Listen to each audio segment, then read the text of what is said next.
On va parler aujourd'hui d'un texte qui se trouve dans le Nouveau Testament. Quel scoop, hein!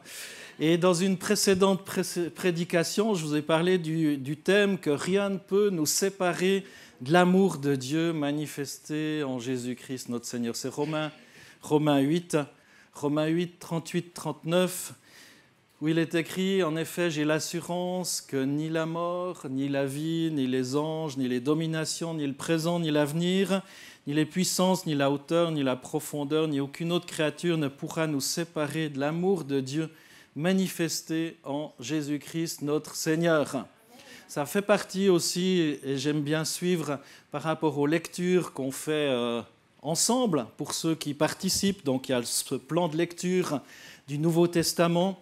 On était dans Romains 8 il y a déjà quelques temps et ça passe vite, hein, chaque jour, sauf le samedi, dimanche, il y a un nouveau chapitre. Je vais parler de 4 clés pour résister à l'épreuve et rester dans cette victoire telle que décrite dans Romains 8. C'est marcher avec Dieu chaque jour, mémoriser et méditer aussi la parole de Dieu, prier sans relâche, pas juste lorsqu'on est dans une église, et aussi pratiquer la présence du Christ, là aussi, pas seulement lorsqu'on est dans une église. Et en pensant à la prédication d'aujourd'hui, j'ai pensé, comme je viens de le dire, à nos lectures du Nouveau Testament. Si jamais vous voulez un de ces petits plans de lecture, il y a aussi un petit commentaire, petit résumé avec une petite interpellation. Et pour nous aujourd'hui, qui est sur Internet, c'est un Google Docs que vous pouvez suivre aussi chaque jour, qui aide aussi à se faire une idée. Évidemment, je vous invite à réfléchir par vous-même, mais ça peut être un petit complément. Donc vous trouvez le lien sur notre site Internet, si jamais, avec chaque livre. Pour l'instant, on est dans les Corinthiens. Et j'ai pensé plus particulièrement depuis le 3 juillet avec Romains 12 et suivant. Et c'est vrai, l'apôtre Paul, après avoir magnifiquement exposé la grâce de Dieu, la justification par la foi, dans les 11 premiers chapitres de l'épître aux Romains, il va changer brusquement de ton à partir du chapitre 12 et il nous dit, en quelque sorte, si vous croyez vraiment ce que je viens de vous expliquer, alors voici comment ça doit se transformer dans votre vie concrètement et surtout dans vos relations avec les autres. Tous ces texte de Romains 12 à la fin, Romains 12 à 16, nous parle des relations. Et les chapitres 12 à 16 des Romains ne sont pas juste une simple liste de conseils moraux. Je ne sais pas si vous avez lu ces textes, mais en tout cas, ce n'est pas juste une liste de bons conseils et puis on prend pas ce qui nous plaît à notre convenance. Non, c'est vraiment quelque chose qui nous aide pour notre vie personnelle à aimer sincèrement. Pas juste ceux qui sont aimables, à pardonner comme Christ. Là, ça se corse un petit peu. Je ne parle pas des vacances de l'autre côté de la mer, mais à pardonner donc, comme Christ, à vivre dans la paix, à honorer aussi les autres personnes, à supporter les différences. Il n'y a qu'à regarder dans la salle, on est tous et toutes différents. On a des cultures différentes, à bâtir aussi dans l'unité. Et ces chapitres posent une question fondamentale à nous, les chrétiens, à chaque chrétien. Est-ce que notre relation avec Dieu est visible dans notre manière de traiter les autres? Est-ce que c'est visible? Est-ce que ça se voit dans notre façon de nous comporter avec les autres? Et comme je vais présider la Sainte Seine aujourd'hui, j'ai eu à cœur de parler de ce fameux texte de 1 Corinthiens 11, qu'on méditera le 24 juillet. Donc vous aurez un peu d'avance cette fois sur la lecture. Donc jeudi 24 juillet, on va lire 1 Corinthiens 11. Et on vit dans un monde où les relations humaines sont fragiles, souvent tendues, parfois brisées. Il y a de la rancune, il y a de l'individualisme, il y a de l'indifférence, il y a de la division qui peut s'infiltrer jusque dans nos familles, nos communautés, nos églises. Il n'y a qu'à voir en politique, ça, même en Suisse, qui est un pays au long fleuve tranquille, même là, ils commencent à s'insulter. On voit même une footballeuse, là, je ne sais pas si vous avez regardé le foot, peu importe, mais j'ai juste lu que Swiss Football a décidé de mettre un garde du corps pour une footballeuse. Voilà, il y a des trucs qui... On se dit en Suisse, pas en Suisse, enfin voilà. Et le message de l'Évangile n'est pas seulement destiné à nous sauver individuellement, mais il a une puissance de transformation pour nos relations. Et aujourd'hui, en parcourant le texte d'1 Corinthiens 11, on va voir que le véritable culte que Dieu attend de nous, ce n'est pas seulement ce qu'on fait dans l'Église, mais la manière dont on vit nos relations, dont on vit les uns les autres, avec amour, avec pardon, avec respect. C'est facile, hein, avec nos amis, mais aussi dans l'Église. Et on va aborder différentes choses ce matin.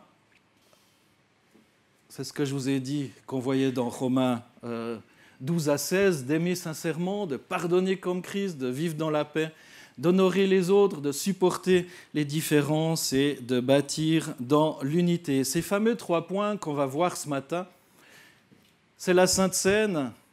En lisant 1 Corinthiens 11, ça va s'éclairer. Paul va leur dire, cette Sainte Seine, c'est devenu une table brisée par l'égoïsme. On parle de la table de la Sainte Seine. Il y a comme de l'égoïsme, chacun pour soi. La Sainte Seine, au contraire, Paul va poursuivre en disant, mais c'est un appel à l'unité dans l'amour. Et finalement, on verra encore ce matin que la Sainte Seine nous pousse à soigner nos relations. Et le titre de mon message, c'est des relations renouvelées en Jésus-Christ. Et le texte qu'on lira, c'est 1 Corinthiens 11, 17 à 36. Lisons déjà 1 Corinthiens 11, 17 à 22, qui nous parle de ce premier point, une table brisée par l'égoïsme. L'apôtre Paul va dire, en faisant la remarque suivante, « Je ne peux pas vous féliciter, car vous vous rassemblez non pour devenir meilleur, mais pour devenir pire. » Vous aimeriez recevoir une lettre comme ça ? Juste pour situer dans le contexte, c'était des lettres. On parle de la première lettre de Paul aux Corinthiens. Il dit, voilà, je ne vous félicite pas parce qu'en fait, vous vous réunissez, mais franchement, à quoi bon, quoi ? Parce que c'est grave. Verset 18. Tout d'abord, j'apprends que lorsque vous vous réunissez en assemblée, il y a parmi vous des divisions, et je le crois en partie. Il faut bien en effet qu'il y ait aussi des divisions parmi vous, afin qu'on puisse reconnaître ceux qui sont approuvés de Dieu au milieu de vous. Tiens donc, c'est comme un révélateur d'un comportement. Verset 20, ainsi donc, lorsque vous vous réunissez, ce n'est pas pour prendre part au repas du Seigneur, car dès que vous vous mettez à table, chacun s'empresse de prendre son repas, de sorte que l'un a faim, tandis que l'autre est ivre. N'avez-vous pas des maisons pour manger et pour boire ? Ou méprisez-vous l'Église de Dieu et voulez-vous faire honte à ceux qui n'ont rien ? Que vous dire ? Faut-il vous féliciter ? Sur ce point, je ne vous félicite pas. Waouh ! Ça, c'est une remontée de chaussettes. Il remet les pendules à l'heure. Donc, après avoir brièvement félicité les Corinthiens, ça, si vous lisez 1 Corinthiens 11, verset 2, il les félicite pour leur attachement aux enseignements que Paul avait précédemment transmis. Et là, il dit, mais en faisant la remarque suivante, je ne peux pas vous féliciter. Donc, il les félicite pour une première partie, mais après, c'est un petit peu pour les encourager. D'abord, on dit quelque chose de positif, après, on remonte les chaussettes, puis après, un encouragement. Donc là, Paul avait transmis des enseignements, mais Paul change très vite de ton. Il doit maintenant les reprendre sévèrement, parce qu'il y a une chose terrible qui se passe au sein de cette Église, il y a des divisions qui règnent. Et ce n'est pas nouveau. Dans le premier chapitre de cette même lettre, Paul, premier chapitre 1 Corinthiens 1, Paul évoquait déjà des querelles où certains disaient « mais moi je suis de Paul, moi je suis d'Apollos, moi je suis de Céphas, moi je suis de Christ », ça fait encore mieux. Chacun avait son champion spirituel et au lieu de bâtir l'unité du corps, il creusait des fossés les uns les autres. C'est comme si on dirait moi je suis de Michael, moi je suis de Philippe, moi je suis de, je ne sais pas, un tel, Simon. Puis certains, les XXL spirituels, moi je suis de Jésus-Christ. Mais ce n'était pas la seule fracture. D'autres tensions encore plus graves opposaient les riches aux pauvres. On voit dans ce texte qui est affiché là aussi. les influents aux modestes, les visibles aux oubliés. L'Église, au lieu de refléter le ciel, reproduisait simplement les injustices du monde. Et Paul, avec tristesse, dit, dans telles conditions, finalement, mieux vaut rester chez vous, quoi. Mieux vaut pas vous réunir. Imaginez, au lieu de dire votre culte ne me plaît pas, Paul dit votre culte fait plus de mal que de bien. J'espère pas que s'il était là, il dirait la même chose au milieu de nous. Frères et sœurs, une église peut avoir des chants puissants, une prédication inspirée, un déroulement bien construit, ça roule, on se dit waouh, dans cette église, c'est magnifique. Mais si l'amour est absent, si le pardon est bloqué, si le respect est rompu, alors Dieu lui-même se détourne de l'assemblée. Verset 17. En faisant la remarque suivante, je ne peux pas vous féliciter, car vous vous rassemblez non pour devenir meilleur, mais pour devenir pire.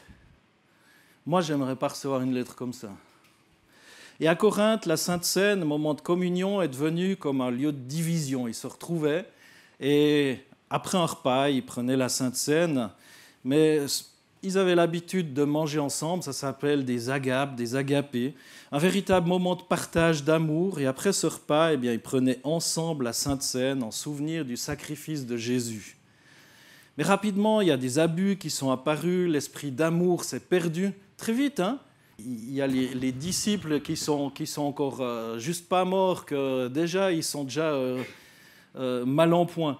Les riches apportaient de la nourriture en abondance, mais ils ne la partageaient pas. Les pauvres, eux, repartaient le ventre vide et humiliés.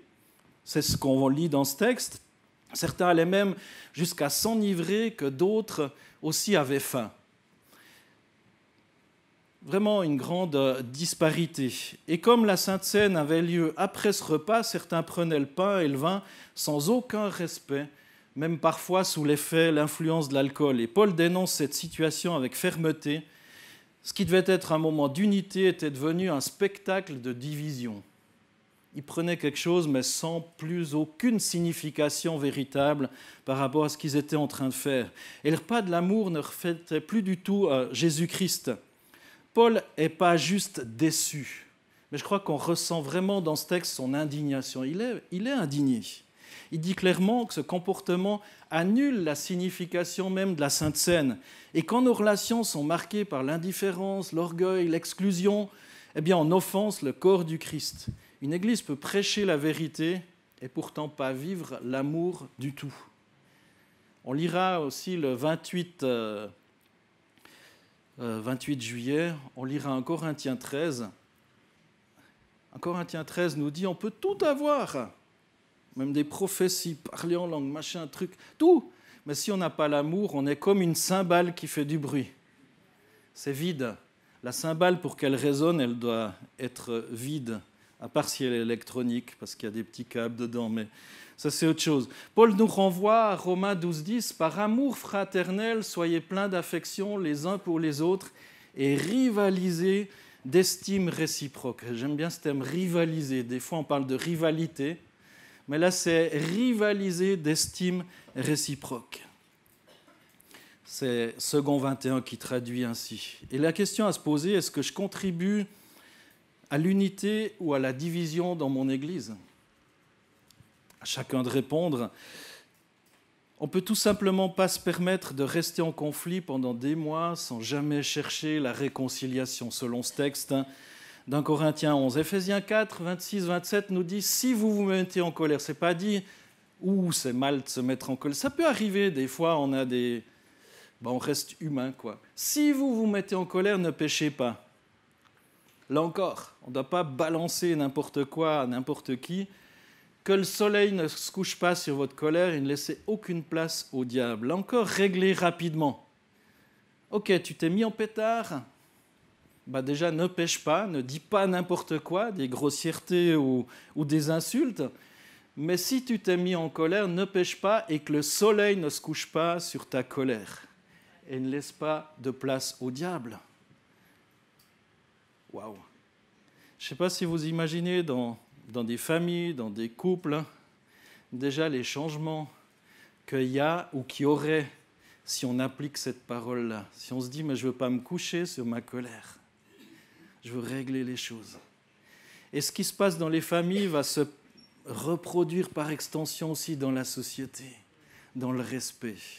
Le respect pour parler aux autres, le respect pour se conduire par rapport aux autres, sur une place de travail aussi.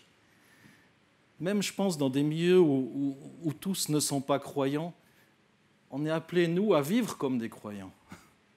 Pas s'attendre à ce que les non-croyants se comportent comme des gens justes, mais nous, si on se réclame du Christ, on est appelés à vivre ceci. Alors voilà, un premier petit point, mais costaud. La Sainte Seine, selon 1 Corinthiens 11, 17 à 22, il y a plein d'égoïsme, elle peut être brisée par cet égoïsme. Deuxième chose, la Sainte Seine, c'est un appel à l'unité dans l'amour. Là, c'est un petit peu mieux. 1 Corinthiens 11, 23 à 26, « Car j'ai reçu du Seigneur ce que je vous ai transmis.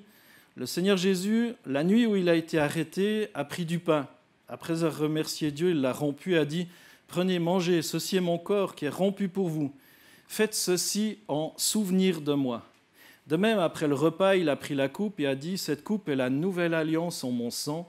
Faites ceci en souvenir de moi toutes les fois que vous en boirez. » En effet, toutes les fois que vous mangez ce pain, que vous buvez cette coupe, vous annoncez la mort du Seigneur jusqu'à ce qu'il vienne.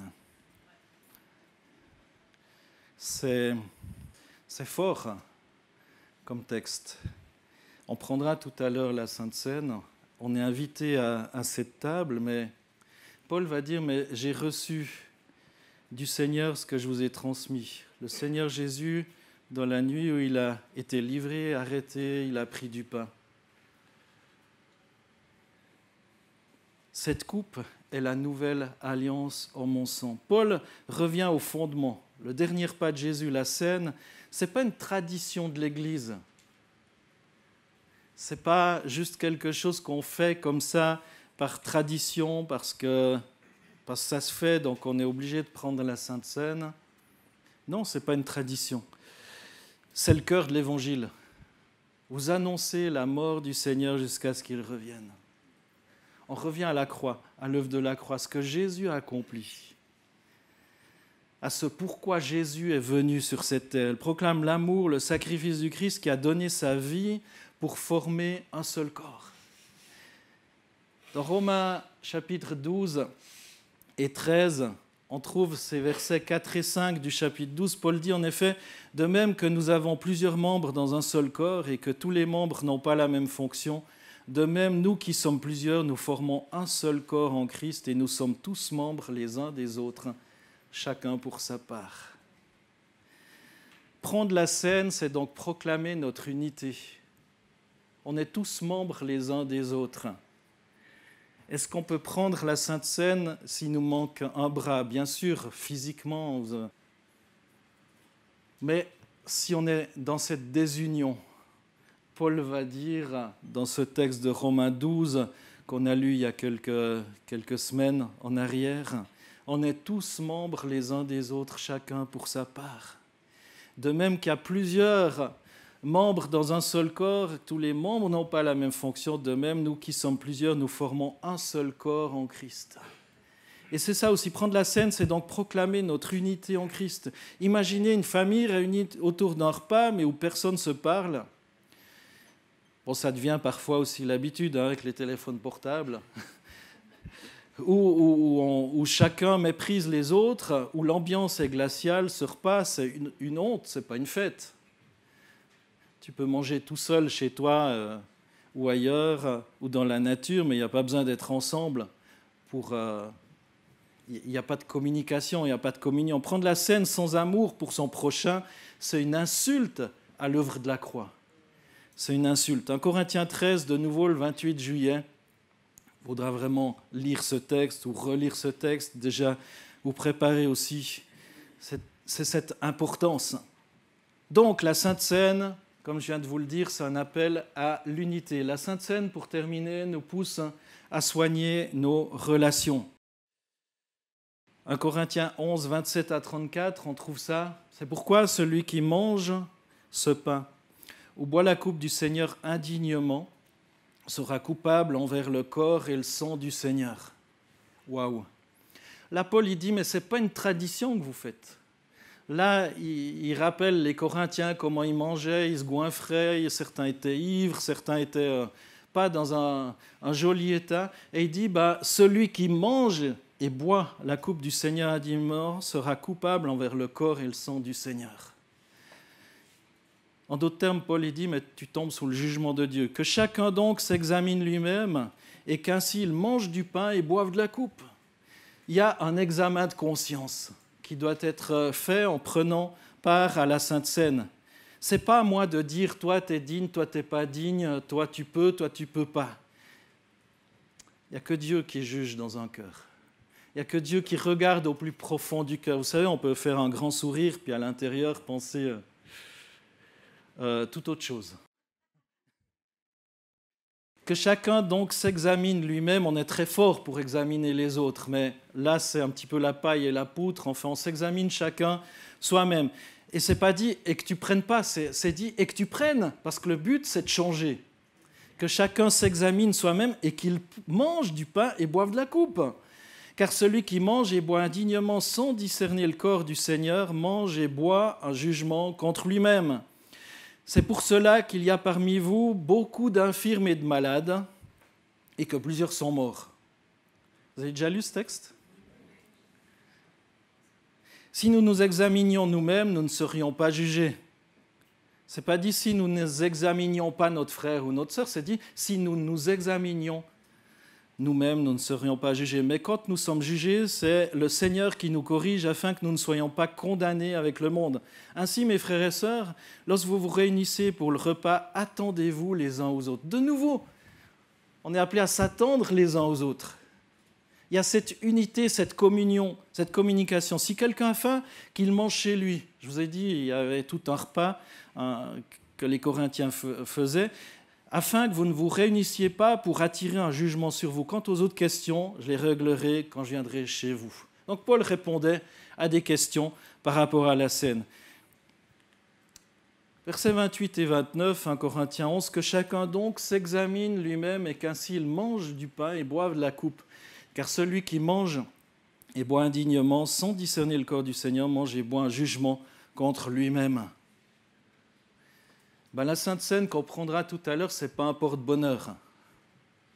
Ce n'est pas un porte-bonheur. Ce n'est pas parce que vous prenez la Sainte Seine que vous allez être mieux. Au contraire, si vous le prenez, ce que Paul dit dans ce texte, si vous prenez la Sainte Seine de façon juste mystique, magique ou miraculeuse, ou juste par habitude, sans discerner ce que vous faites, vous prenez un jugement contre vous-même. C'est dur, hein ? Juste remettre l'église au milieu du village ou la Sainte Seine au milieu de l'église, je ne sais pas, parce qu'il y a des choses qu'on peut faire des fois par tradition ou comme ça, parce qu'on croit que ça va nous attirer quelque chose de bien. Non, au contraire. Si on fait ça de façon injuste, incohérente, inconséquente, eh bien on s'attire un jugement sur nous-mêmes. C'est Paul qui le dit. Si vous n'êtes pas d'accord, adressez-vous à lui. Lorsque vous serez au ciel, il faut attendre. Pour l'instant, on ne peut pas lui parler, mais voilà. Le respect du corps commence par le pardon.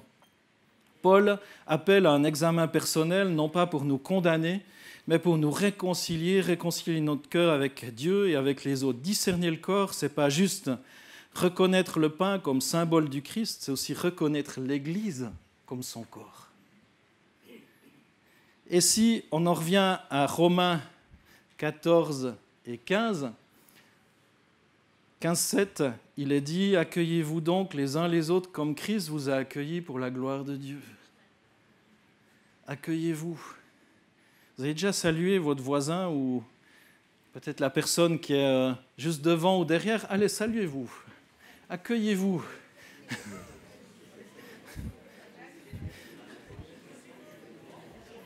Et là, je ne sais pas si vous vous imaginez, mais c'est dit « Accueillez-vous donc les uns les autres comme Christ vous a accueillis. » Je ne sais pas si vous vous imaginez l'accueil que Jésus-Christ nous adresse.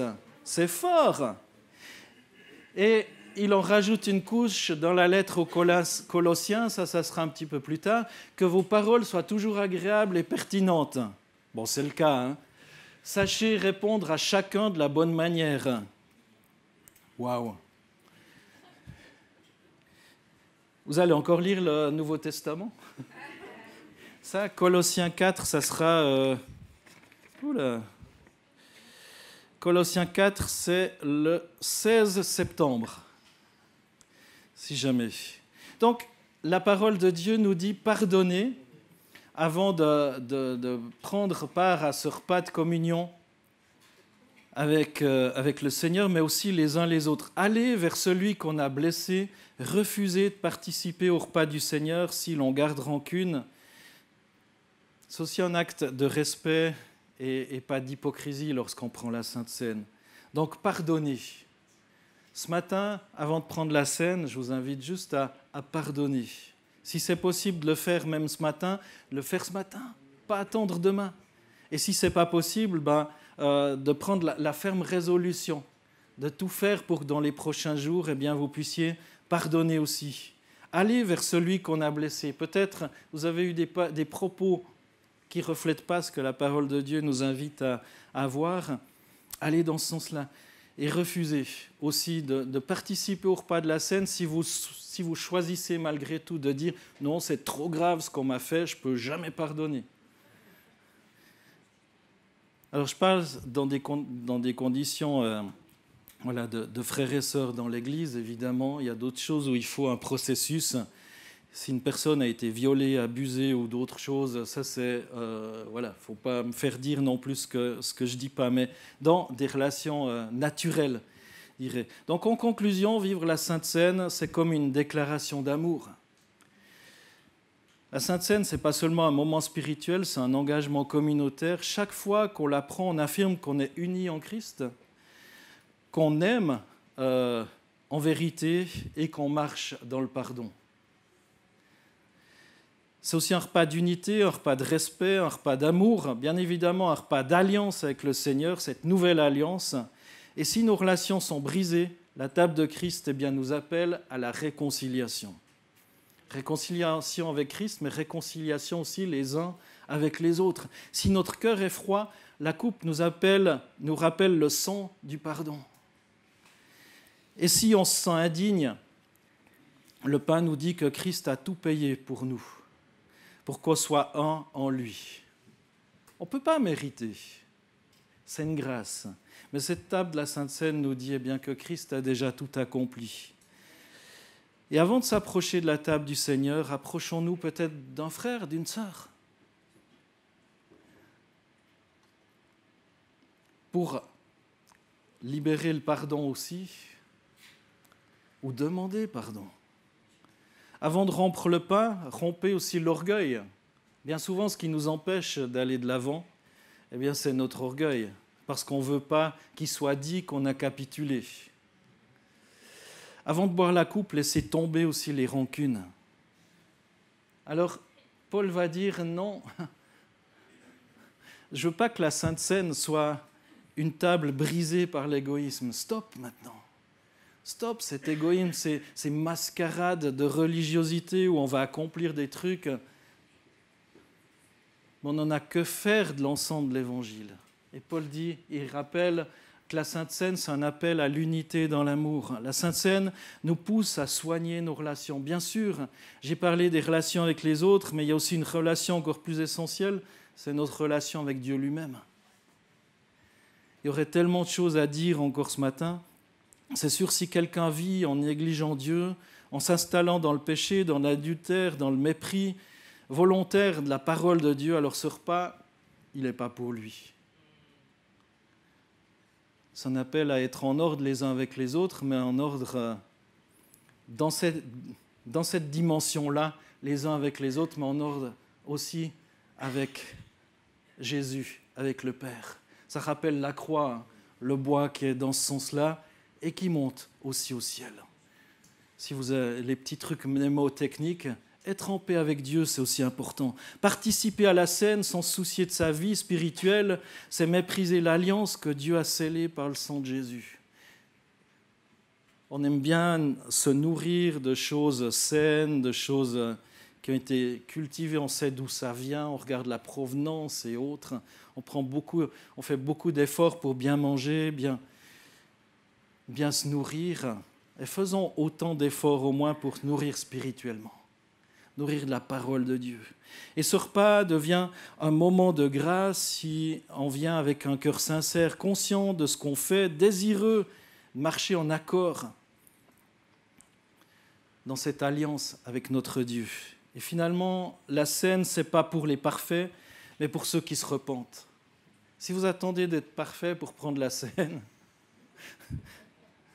je veux dire de mal de personne, mais je pense qu'il n'y a personne dans cette salle qui pourrait prendre la Sainte Seine.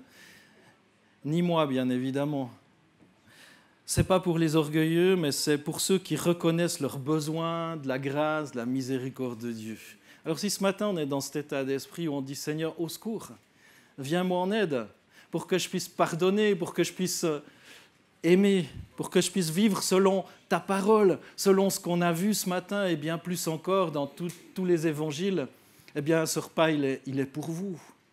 Il est pour vous. » Et vous connaissez bientôt par cœur ce texte aussi qui nous dit, eh bien oui, la parole de Dieu, elle est inspirée. On l'a vu ce matin, on l'a lu, elle est inspirée de Dieu pour nous enseigner la vérité. Et il y a une part de la vérité dans ce qui a été lu ce matin, dans toute la parole de Dieu, pour nous enseigner la vérité et nous en convaincre. J'espère que vous êtes convaincus par rapport à ce texte d'un Corinthiens 11, Romains 12 à 16, pour corriger les erreurs. Il y a peut-être des choses à rectifier dans notre vie. Rectifier nos pensées, il y a peut-être des choses à recentrer. Elle nous aide à réformer notre conduite et nous rend capables de mener une vie juste conforme à la volonté de Dieu. 2 Timothée 3, verset 16. Oui, l'écriture est là. Donc lisez cette écriture. Méditez cette écriture.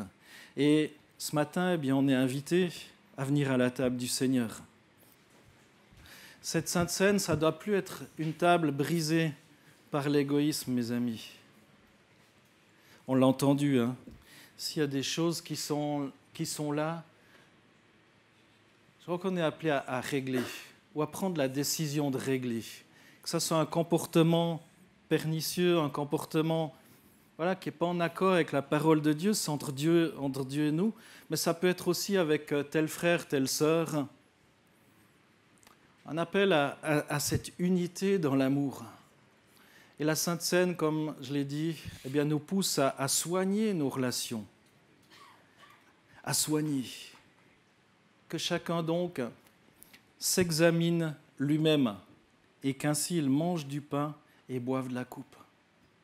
Car celui qui mange et boit indignement, sans discerner le corps du Seigneur, mange et boit en jugement contre lui-même.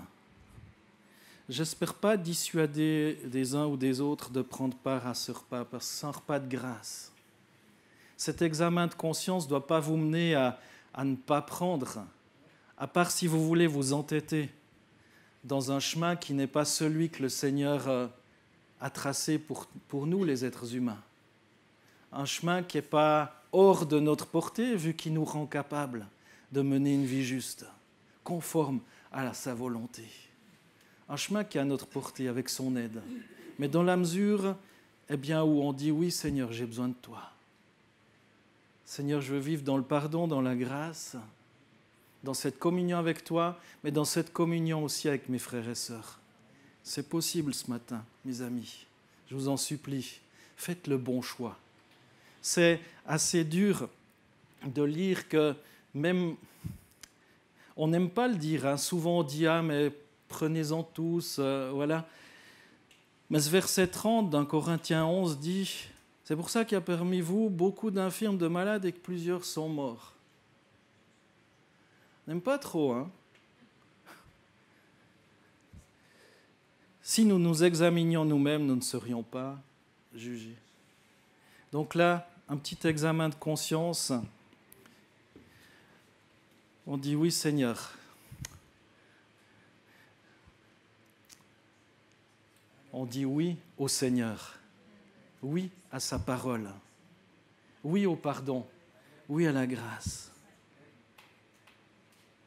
Là encore, quelque chose qu'on fait dans la plupart des églises, c'est dire à la fin d'un service ou autre le Notre Père. pardonne-nous nos offenses, comme nous pardonnons aussi à ceux qui nous ont offensés. Eh bien, Papa Céleste, merci pour cette table de communion, cette table, Seigneur, qui nous rappelle cette nouvelle alliance aussi, cette table qui nous rappelle le pardon, la grâce, qui nous rappelle ton amour, qui nous rappelle aussi, Seigneur, cette nécessité aussi de vivre dans le pardon, dans la grâce, dans l'amour, dans la vérité. Seigneur, à s'attendre les uns aussi aux autres. Eh bien, Seigneur, merci de nous aider à construire ton corps dans l'unité, autour de ta personne. Seigneur, pardon parfois pour l'orgueil qui nous empêche de demander pardon. Pardon pour toutes les fois où on a dit « Ah, je pardonnerai quand il aura fait le premier pas ». Et Seigneur, peut-être ce matin, tu nous appelles, nous, à faire le premier pas. Seigneur, bien merci. Merci pour ces textes, merci pour cette lecture du Nouveau Testament. Merci, Seigneur. Seigneur, parce que c'est un tel enrichissement aussi pour moi, ta parole. Seigneur, où je découvre des choses incroyables, Seigneur. Alors je l'ai lu des dizaines, des centaines de fois, peut-être certains textes. Mais Seigneur, merci.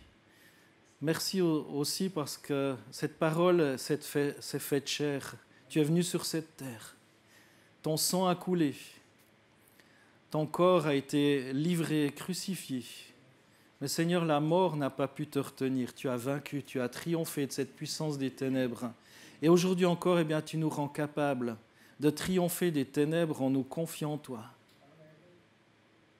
Au nom de Jésus, amen.